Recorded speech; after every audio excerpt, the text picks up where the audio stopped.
ದಾಸ ದರ್ಶನ್ಗೆ ಬೇಲ್ ಸಿಕ್ಕಿದೆ. ಬೇಲ್ ಸಿಕ್ಕಿ ಅವರಿಗಾಗಲೇ ಮೈಸೂರಿನ ಫಾರ್ಮ್ ಹೌಸ್ಗೆ ಹೋಗಿದ್ದಾರೆ. ಫಾರ್ಮ್ ಹೌಸ್ನಲ್ಲಿ ನಟ ದರ್ಶನ್ ಹೇಗಿದ್ದಾರೆ? ಆಸ್ಪತ್ರೆಯಲ್ಲಿದ್ದ ಹಾಗೆ, ಜೈಲಲ್ಲಿದ್ದ ಹಾಗೆ, ಅದೇ ರೀತಿಯ ನೋವಿನಿಂದ ಬಳಲ್ತಾ ಇದ್ದಾರಾ ಅನ್ನೋದೊಂದು ಕಡೆ ಸಾಮಾನ್ಯವಾದಂಥ ಪ್ರಶ್ನೆ.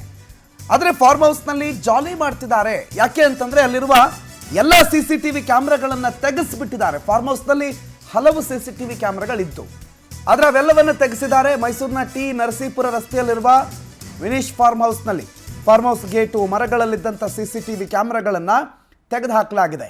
ಯಾಕೆ ತೆಗೆದ್ರು? ಹಳೆ ಕ್ಯಾಮ್ರಾನ ಹೊಸದಾಕಿಸ್ತಿದ್ದಾರಾ ಗೊತ್ತಿಲ್ಲ. ತೆಗೆದುಹಾಕಿರೋದಂತೂ ಸತ್ಯ. ಇದೇ ನೋಡಿ ಆ ಗೇಟು, ವಿನೀಶ್ ಫಾರ್ಮ್ ಹೌಸ್. ಆ ಫಾರ್ಮ್ನ ಹೊರಭಾಗದಲ್ಲಿ ಮರಗಳ ಮೇಲೆಲ್ಲ CCTV ಕ್ಯಾಮ್ರಾಗಳನ್ನು ಹಾಕ್ಕೊಂಡಿದ್ರು. ಆದರೆ ಆ ಕ್ಯಾಮ್ರಾಗಳನ್ನು ಈಗ ತೆಗೆಸಿದ್ದಾರೆ. ಯಾಕೆ ಅನ್ನೋ ಪ್ರಶ್ನೆ ಸಾರ್ವಜನಿಕ ವಲಯದಲ್ಲಿ ಕೇಳಿಬರ್ತಾ ಇದೆ. ಈ ಕುರಿತು ದರ್ಶನ್ ಫಾರ್ಮ್ ಹೌಸ್ ಬಳಿ ನಮ್ಮ ಪ್ರತಿನಿಧಿ ಸುರೇಶ್ ಒಂದು ವಾಕ್ ಥ್ರೂ ಮಾಡಿದ್ದಾರೆ. ಬನ್ನಿ ನೋಡೋಣ. CC ಕ್ಯಾಮೆರಾ ಅಂದ್ರೆ ಭಯಾನ. ಯಾಕಂದ್ರೆ ಇದಕ್ಕೆ ಪುಷ್ಟಿ ನೀಡುವಂತೆ ನಟ ದರ್ಶನ್ ಅವರು ತಮ್ಮ ಫಾರ್ಮ್ ಹೌಸ್ ಅಲ್ಲಿ ಹೊರಗಡೆ ಹಾಕಲಾಗಿಸಿದಂತಹ CC ಕ್ಯಾಮೆರಾಗಳನ್ನೇ ತೆಗೆಸಿರುವಂತದ್ದು. ಕೊಲೆ ಆರೋಪವನ್ನ ಎದುರಿಸ್ತಾ ಇರ್ತಕ್ಕಂಥ ನಟ ದರ್ಶನ್ ಅವರು ರೇಣುಕಾ ಸ್ವಾಮಿ ಹತ್ಯೆ ಕೇಸ್ನಲ್ಲಿ ಶೆಡ್ ನಲ್ಲಿ ಸಿಕ್ಕಂತ CC ಕ್ಯಾಮೆರಾದ ಪ್ರಬಲ ಸಾಕ್ಷ್ಯವನ್ನ ಇಟ್ಕೊಂಡು ನಟ ದರ್ಶನ್ ರವರ ಮೇಲೆ ಗಂಭೀರ ಆರೋಪವನ್ನ ಹೊರಿಸಲಾಗಿದೆ. ಜೊತೆಗೆ ಆ ಒಂದು ಆಪಾದನೆಯನ್ನು ಕೂಡ ಎದುರಿಸ್ತಿದ್ದಾರೆ. ಇದೀಗ ಅವರ ಫಾರ್ಮ್ ಹೌಸ್ ಏನಿದೆ, ನಟ ದರ್ಶನ್ ಅವರ ಫಾರ್ಮ್ ಹೌಸ್ ನಲ್ಲಿ ಬಹಳ ಹಿಂದಿನಿಂದಲೂ ಕೂಡ ಈ ಫಾರ್ಮ್ ಹೌಸ್ ನ ಹೊರಭಾಗದಲ್ಲಿ CC ಕ್ಯಾಮೆರಾಗಳಿದ್ವು. ಯಾಕಂದ್ರೆ ಯಾರು ಬರ್ತಾರೆ, ಯಾರು ಹೋಗ್ತಾರೆ, ಎಲ್ಲಾ ಚಲನವಲನಗಳನ್ನು ಕೂಡ ಗಮನಿಸೋದಕ್ಕೆ, ಜೊತೆಗೆ ಭದ್ರತೆಯ ಹಿತದೃಷ್ಟಿಯಿಂದ CC ಕ್ಯಾಮೆರಾವನ್ನ ಹಾಕಿಸಲಾಗಿತ್ತು.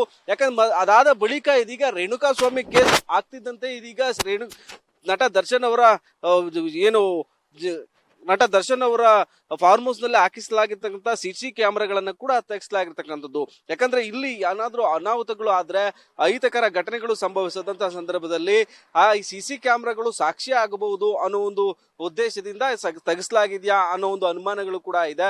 ಯಾಕಂದ್ರೆ ಏಕಾಏಕಿ ನಟ ದರ್ಶನ್ ಅವರ ಫಾರ್ಮ್ ಹೌಸ್ ನಲ್ಲಿ CC ಕ್ಯಾಮೆರಾಗಳು ಕಾಣೆಯಾಗಿದ್ದಾದ್ರೂ ಯಾಕೆ ಅನ್ನೋ ಅನುಮಾನ ಕೂಡ ಆಗ್ತಾ ಇದೆ. ಹೀಗಾಗಿ ನಟ ದರ್ಶನ್ ಅವರ ಫಾರ್ಮ್ ಹೌಸ್ ನಲ್ಲಿ ಇರ್ತಕ್ಕಂಥ CC ಕ್ಯಾಮೆರಾಗಳು ಈಗ ಇಲ್ಲ. ಹೀಗಾಗಿ ದರ್ಶನ್ ಅವರ ಈ ಒಂದು CC ಕ್ಯಾಮೆರಾ ತೆಗೆಸಿರುವ ಹಿನ್ನೆಲೆ ಏನು, ಯಾವ ಕಾರಣಕ್ಕಾಗಿ ತೆಗೆಸಿದ್ದಾರೆ ಅನ್ನೋದು ಕೂಡ ಸಾಕಷ್ಟು ಕುತೂಹಲಕ್ಕೆ ಕಾರಣ ಆಗಿದೆ. ಕ್ಯಾಮರಾಮನ್ ಹರೀಶ್ ಜೊತೆ Suresh B, power TV, Mysuru.